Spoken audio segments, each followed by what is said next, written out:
What we need is not more medication, but more education, because the best prescription is knowledge.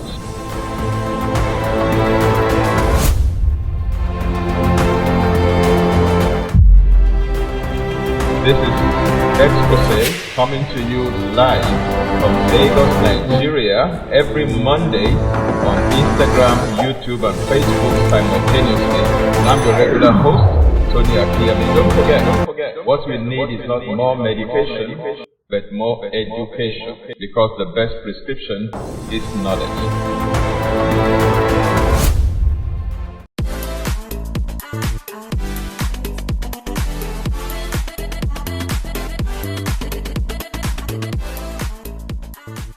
My name is Alade Tayo. I'm the MD CEO Imperial Healthcare. I strongly recommend that you watch Exposé with Reverend Tony Akinyemi every Monday at 8 p.m. Nigerian time. I'm sure you'll be greatly blessed as you do so.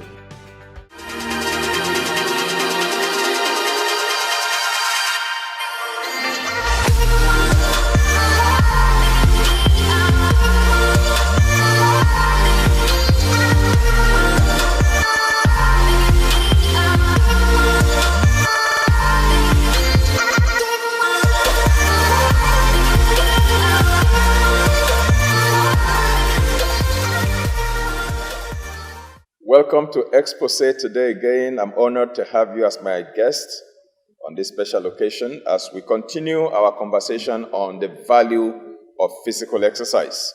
Again, this is taken from one of my newsletters, Healthy Living Newsletters number 10, which I wrote in the year 2011. That's 10 years ago, because this episode is coming to you in September of 2021. We have started out by looking at the motor skill-related benefits of fitness. We have also looked at the health-related components of fitness. So when we say someone is fit, physically speaking now, we're talking about fitness in relation to motor skills. We're also talking about fitness in relation to health benefits. If you want to know what those are, if you were not with us last week, I encourage you to go and watch part 1 in this series again on our YouTube channel.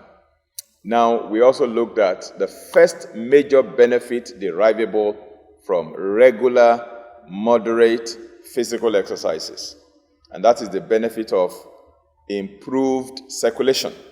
And we looked at 2 different types of circulatory systems that we have in our body. We have the blood circulatory system, and we have the lymph circulatory system. Now, when you exercise moderately and regularly, you improve both. You improve the lymph circulation by as much as 15 to 30 times improvement, and you improve your blood circulation as well. And when there is improved circulation of blood and lymph in your body, it has beautiful health implications. Number 1, nutrients circulate better to every cell of the body when you have improved circulation. Number 2, waste removal from cells. The cells of your body, the 72 trillion cells in your body, waste removal from those cells is even more efficient with improved circulation. Number 3, peripheral starvation is prevented. Peripheral starvation is prevented. In other words, the extremities, also get their own nutrients. When there's poor circulation, the extremities, your foot, your ankle, your foot, your leg, they don't get as much nutrient as the other parts of the body that are central to your body when there is poor circulation. But with improved circulation occasioned by regular moderate exercise, you have peripheral starvation prevented or avoided at the end of the day, and then overall health improves when there is efficient removal of waste from your system and efficient distribution of food in your system. There will be overall health improvement.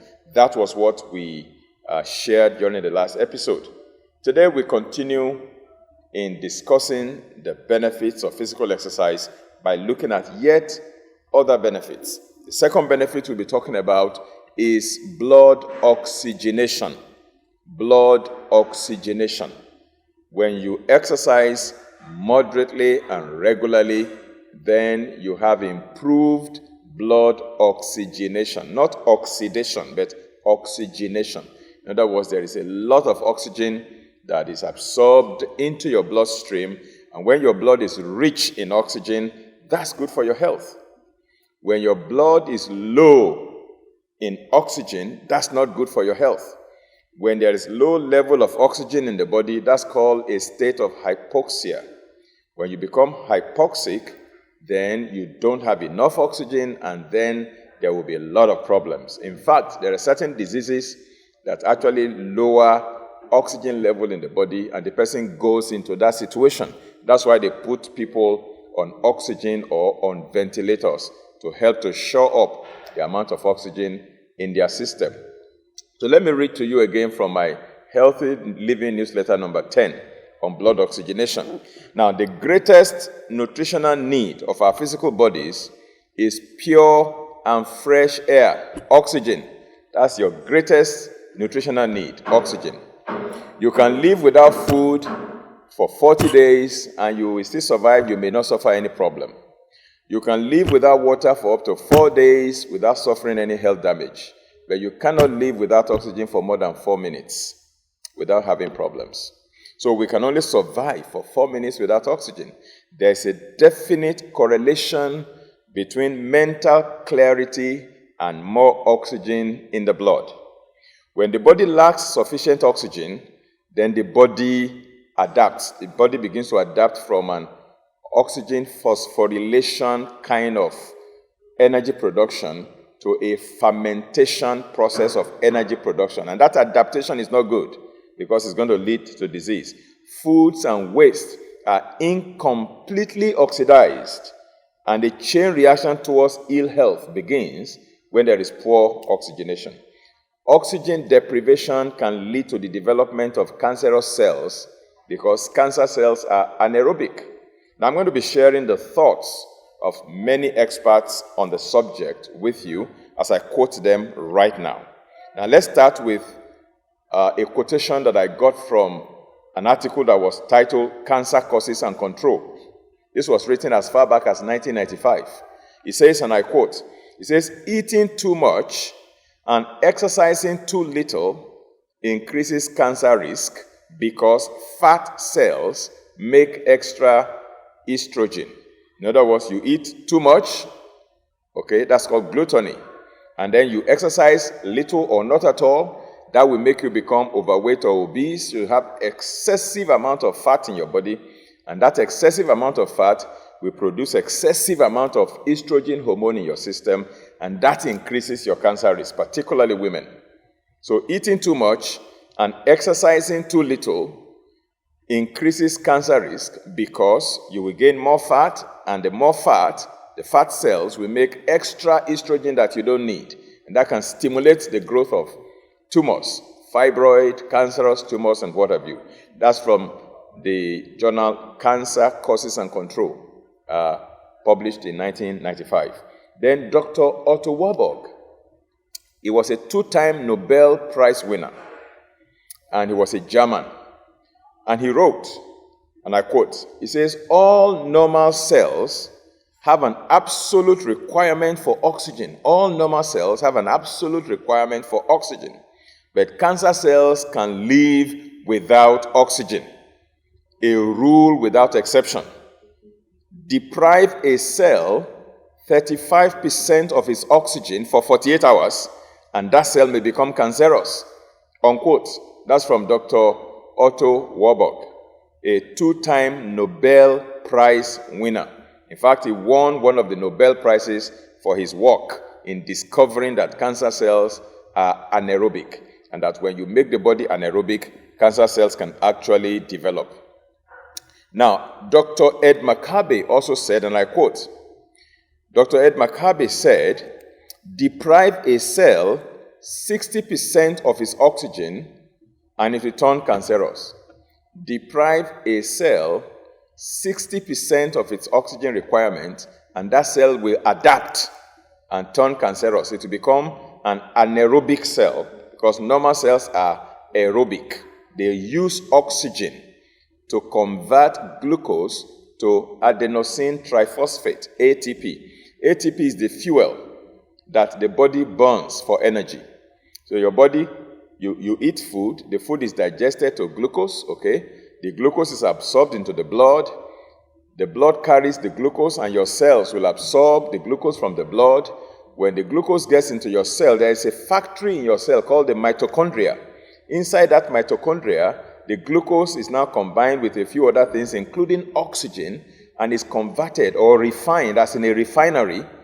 Like the glucose is like the crude oil, and then the end product, the petrol or the diesel or the kerosene, the end product is called ATP, adenosine triphosphate.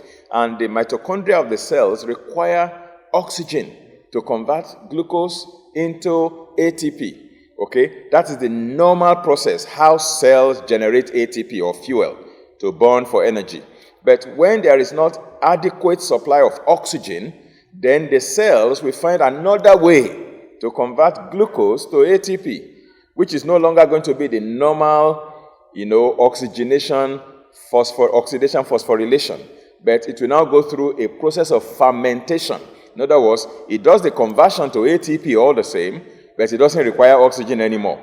And once a cell no longer uses oxygen to convert calories to ATP, that cell has become an abnormal cell or a cancerous cell.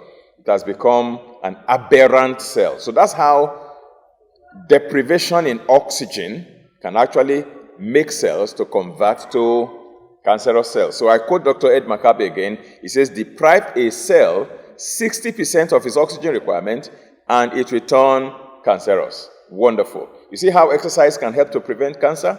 At least some types of cancer to certain degrees. Don't go away. I'll be back shortly after this short break.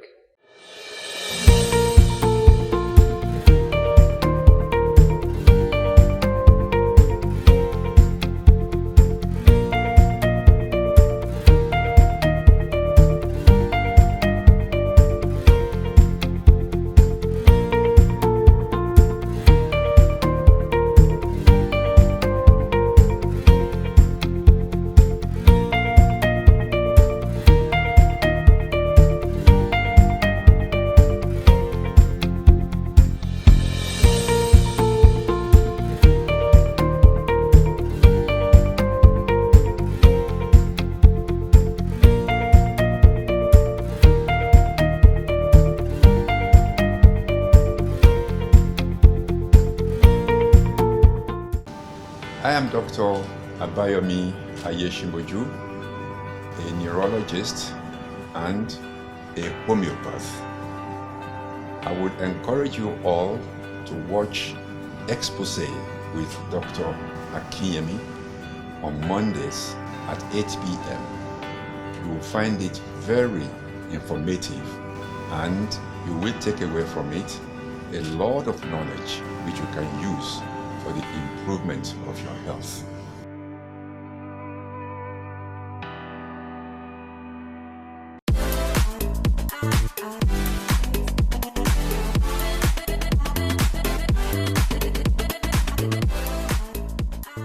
Welcome back. This is Exposé brought to you by the Shepherd's Flock International Church.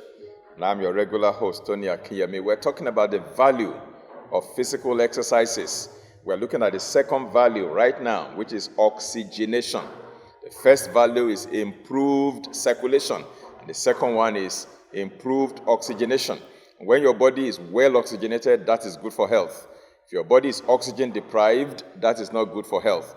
We are quoting some experts and interacting with their thoughts on this subject. Now, I want to quote also from a book titled Magnet Therapy. The title of the book is Magnet Therapy by W.H. Philpott, D.K. Kalita, and B. Goldberg. These three authors wrote the book Magnet Therapy. And this is what they said, and I quote. They said, the fuel on which the body cells run is called adenosine triphosphate, ATP. ATP must be created by all cells, including cancer cells, for energy. The biochemical process in which ATP is created is called oxidation phosphorylation, and it is oxygen dependent. It's an oxygen dependent process. Healthy cells require the conditions of, number one, alkalinity, a high pH in the body, approximately 7.365 pH, alkalinity, high molecular oxygen, in order to produce ATP and function properly. So when the body is alkaline and the body is rich in oxygen, then the human body, the normal cells in the human body, are able to produce ATP for energy. In contrast, non-oxygen respiratory organisms, like cancer cells, they make ATP by fermentation phosphorylation, which requires the conditions of acidity and low oxygen to function. You can see the opposite. If your body is functioning well, for your mitochondria to produce ATP, you need a state of alkalinity. Your body must be alkaline. And you also need a rich supply of oxygen in your body. So alkalinity, rich oxygen. And that's a favorable condition in your environment for your cells to generate ATP, the fuel for energy. But the opposite is what happens when your cells have become aberrant, when they have become abnormal. That's the opposite now. You begin to need a condition of acidity and low oxygen level. When there is acidity and low oxygen level, then the cells begin to behave abnormally, like cancer cells. Okay? So the book says, in contrast, non-oxygen respiratory organisms like cancer cells make ATP by fermentation phosphorylation, which requires the conditions of acidity and low oxygen to function, and actually produces additional acids, because fermentation is not the best way to produce ATP. It is an inefficient process of producing ATP. Let me give a very simplified illustration. If you eat a particular meal and maybe you derive, let's say, 100 calories from that meal, and now the calories have gone into your cells. Your cells now want to convert those calories, convert them into energy, to fuel for energy, to ATP, the glucose to ATP for energy. If the 100 calories goes through the process of oxidation phosphorylation, which is the normal process of conversion, let's assume that it gets 4 gallons of fuel as the end product. It's as if you took the crude oil through a refinery and then you got 4 gallons of fuel at the end of the process if you use oxidation phosphorylation. If you use fermentation process to do the conversion, then you definitely will not get 4 gallons of fuel at the end of the day. Maybe you get half a gallon. So it's a very inefficient way of producing energy. You won't even get up to 1 gallon. Whereas if you use the normal channel, you will get more ATPs at the end of the day. So the bulk of the calories is wasted and converted into waste products, lactic acid, uric acid, and all kinds of acids. So that even increases the acidity of the body again and makes the body more favorable for cancer to develop. But when your body is well oxygenated, then that problem does not arise. So this explains how regular moderate exercise can actually help prevent certain types of cancers. Now, let's quote another expert on that. This time, Dr. Kurt Donsbach. Dr. Kurt Donsbach. He says, and I quote, "Viruses are anaerobic creatures which thrive in the absence of oxygen. Viruses are anaerobic creatures which thrive in the absence of oxygen. Little wonder when certain viruses infect people, they beat down the oxygen level in the body and drive the person into hypoxia, low level of oxygen, and eventually suffocate the person and kill the person. One of the things that the COVID virus does to the human body when it infects it is to create low level of oxygen, and then the person suffocates and eventually dies." Now, Dr. David Williams also spoke his mind on this topic, and I read. He says, "Yeast, mold, and fungus live in an anaerobic environment. Most strains of harmful bacteria, as well as cancer cells, are anaerobic and cannot survive in the presence of oxygen or hydrogen peroxide. Now, again, you begin to understand why oxygen plays a big role in alternative or integrative cancer therapies. When you go to integrative cancer clinics, where they treat cancer with alternative therapies, they normally utilize a lot of oxygen in various forms. Either they do what we call EWOT, E-W-O-T, exercise with oxygen therapy, where you wear the oxygen mask and you are exercising and you are breathing in copious amounts of oxygen, or they put you into what we call hyperbaric oxygen chamber. You are put in that chamber and there's high pressure in that chamber to force more oxygen into your lungs, hyperbaric oxygen chamber. Or they do what we call ozone therapy, either by injecting the ozone directly into your veins, or by putting it in saline water and giving to you like a drip intravenously, or even doing insufflation through the various orifices, either through the ears or through the anus, or for the women through their private parts. That's insufflation using ozone gas to enrich oxygen in the body. Then hydrogen peroxide therapy is another way to get more oxygen into the body. Okay, now, so I submit by saying, since oxygen is free, we should do our best to obtain all we can by always using the full capacity of our lungs when we breathe. Slow, deep breathing helps to oxygenate our blood. And there are 6 important ways to naturally oxygenate your blood. Okay, exercise being one of them.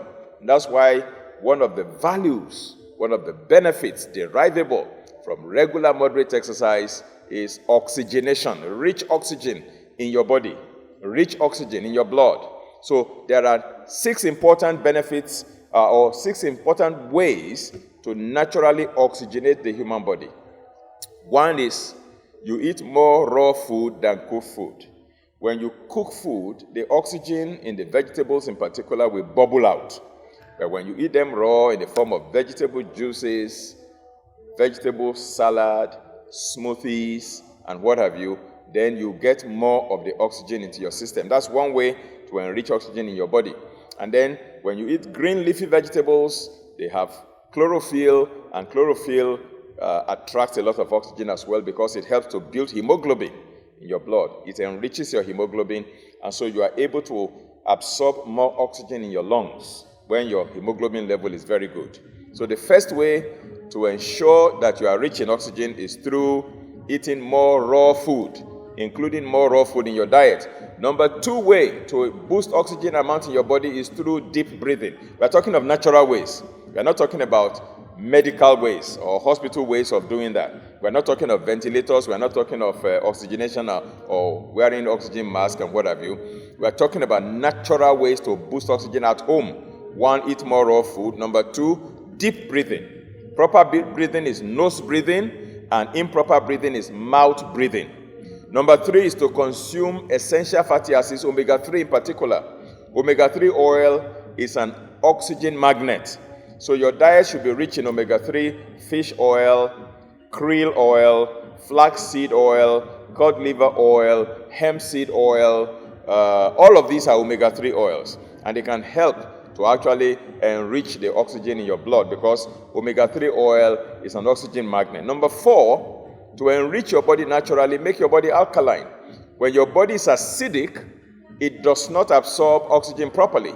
But when your body pH is mildly alkaline, around 7.365 pH, then your body can absorb a lot of oxygen in that mildly alkaline state. Number 5, sleep in a well-ventilated room or stay in a well-ventilated room.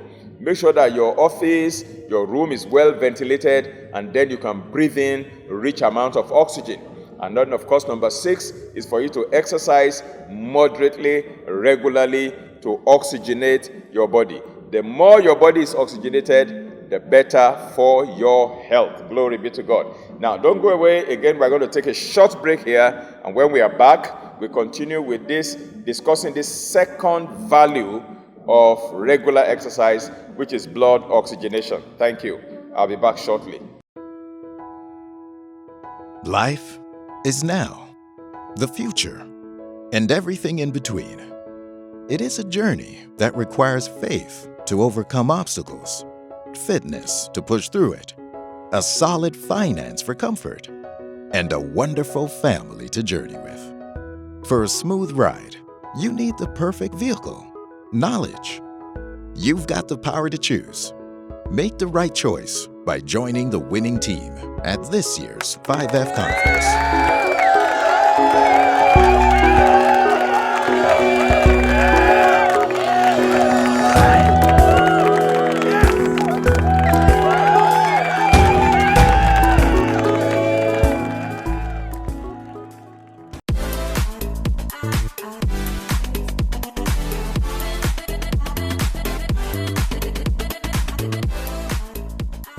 Welcome back. This is Exposé brought to you by the Shepherd's Flock International Church.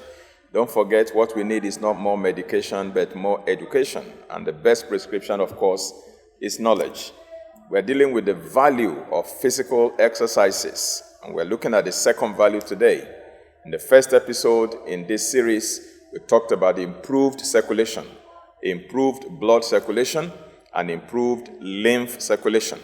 Now, the second major benefit derivable from consistent, regular, moderate physical exercises is oxygenation, improved oxygenation.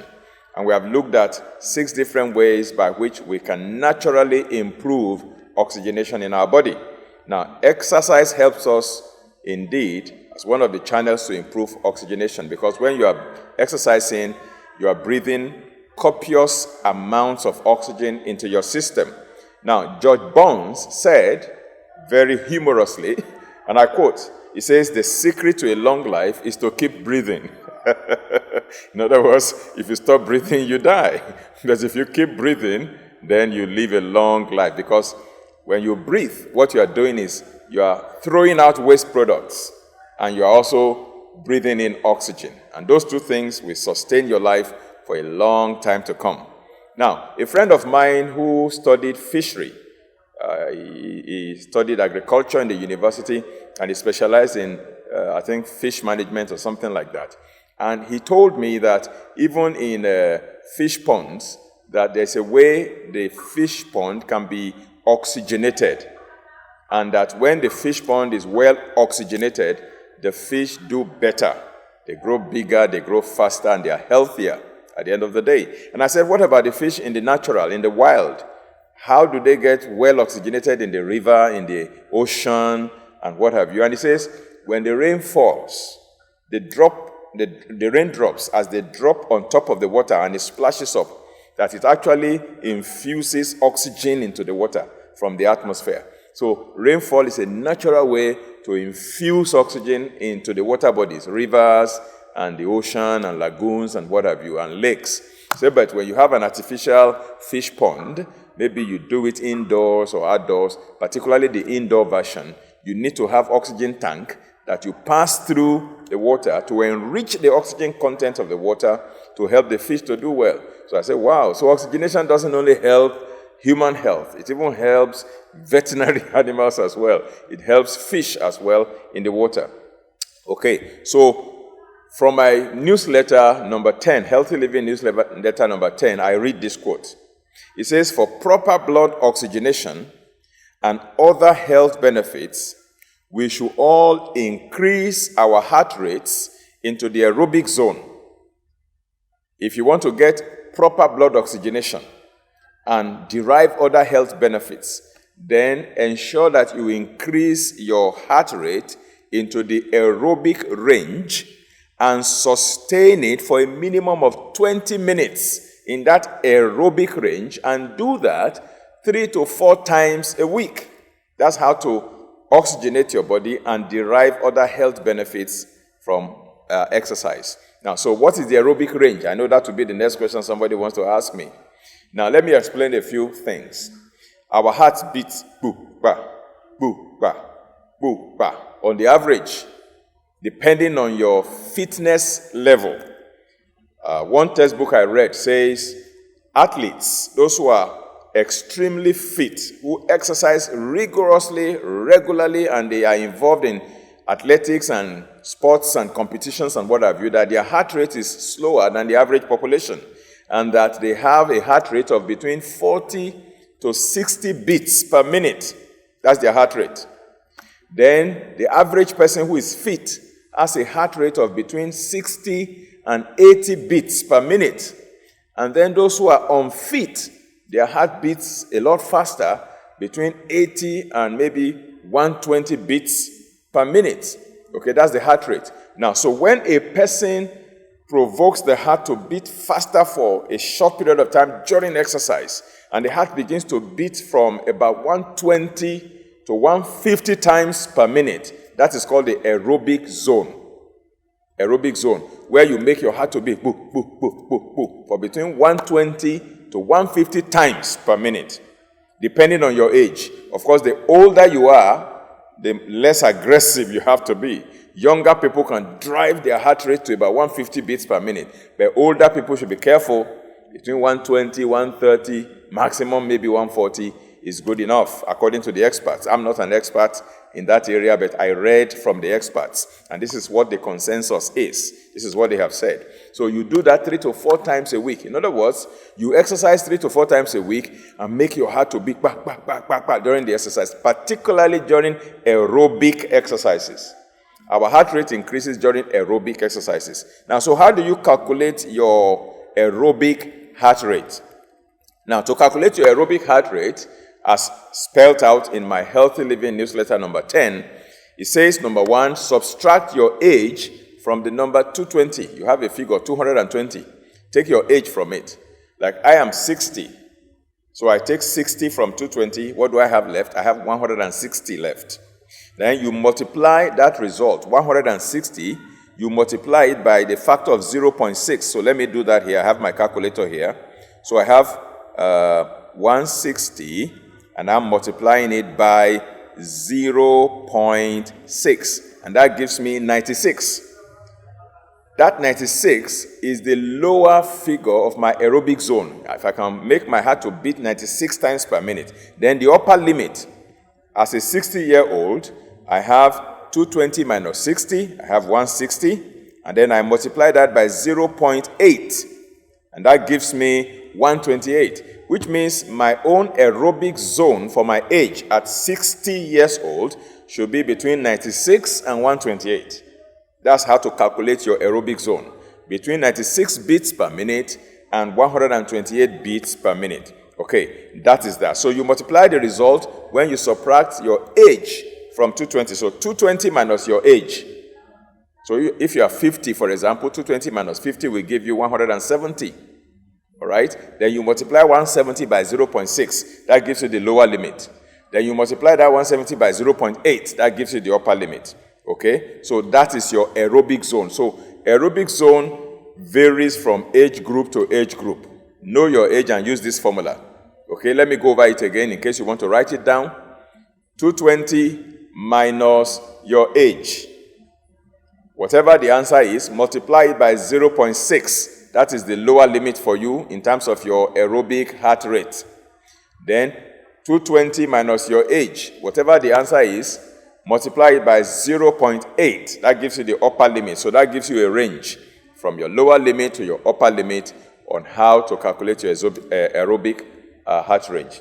So for a 50-year-old, that will be between 102 and 136 for a 50-year-old. 102 and 136 beats per minute for your heart. You can make your heart rate to go to that range and sustain it there for a minimum of 20 minutes, 3 to 4 times a week, and that's good for you. That's good for you. You can do it every day, 7 days a week, that's perfect. But if you cannot, at least 3 times, 4 times, or maybe 5 times a week, and that will be fine. So a 45-year-old, I've done the calculation here. A 45-year-old, the aerobic range will be 105 to 140 beats per minute. For a 40-year-old, that will be 108 to 144 beats per minute.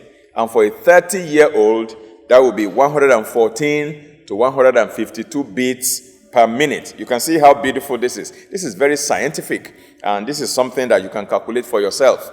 So as we can see, the younger a person is, the higher the aerobic heart rate. And please don't exercise to the point where your heart rate goes higher than your upper limit.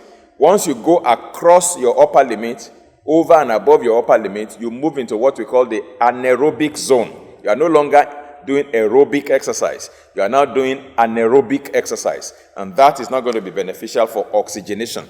Your cells will now stop using oxygen to convert glucose to energy. They will now start using fermentation to convert glucose to energy, and you have a lot of lactic acid building up in your system, causing all kinds of problems for you, and this could be very dangerous.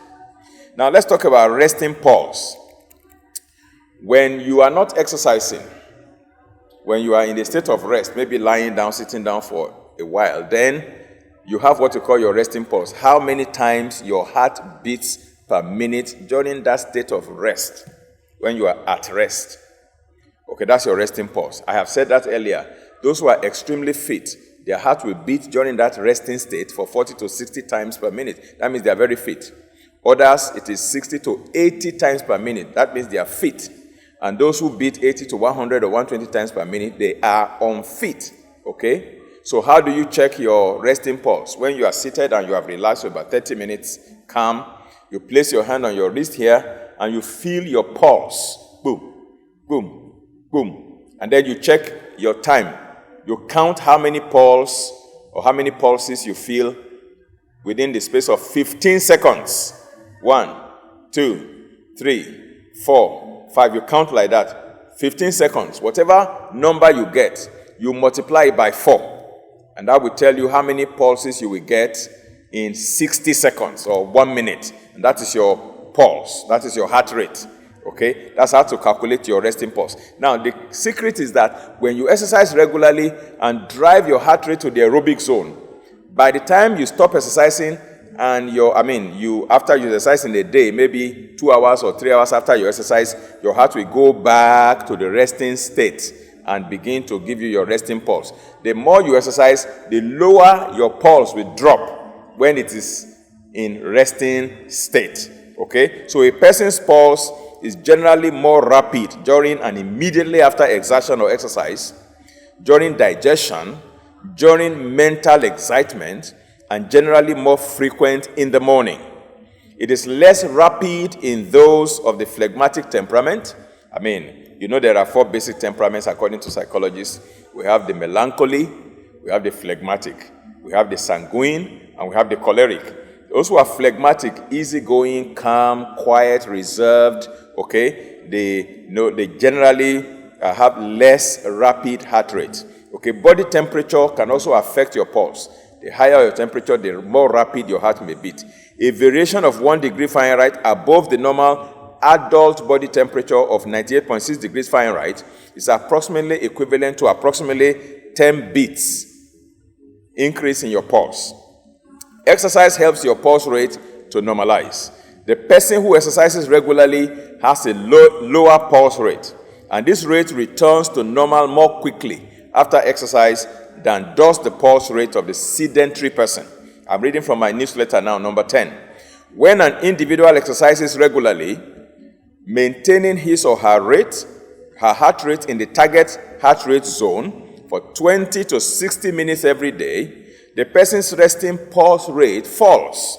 In other words, the heart is able to perform its function with fewer strokes a minute, thus keeping the heart from wearing out too soon.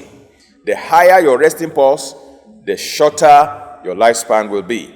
Of course, a normal heart does not beat at a consistent fixed rate. A normal heart oscillates between a lower limit and a higher limit. For example, an individual who has a heart rate that averages 75 beats per minute will have his heart rate fluctuating between, say, 70 and 80 beats per minute, such that his average comes to 75. This varying beat-to-beat pattern of the way the heart beats is what we refer to as heart rate variability, or HRV. Exercise also improves the functioning of the lungs by deepening the respiration process. The rate of breathing is lower in the physically fit person, who may take as few as 6 to 8 breaths per minute, than in sedentary person who doesn't exercise, who may take 10 to 20 breaths per minute. The physically fit person takes in larger amounts of air and absorbs oxygen from the air in greater amounts than the person who is out of shape. This is the second wonderful benefit of regular, moderate physical exercise. Rich oxygenation of the blood. We have looked at good or improved circulation and improved oxygenation as two benefits of regular, moderate exercises.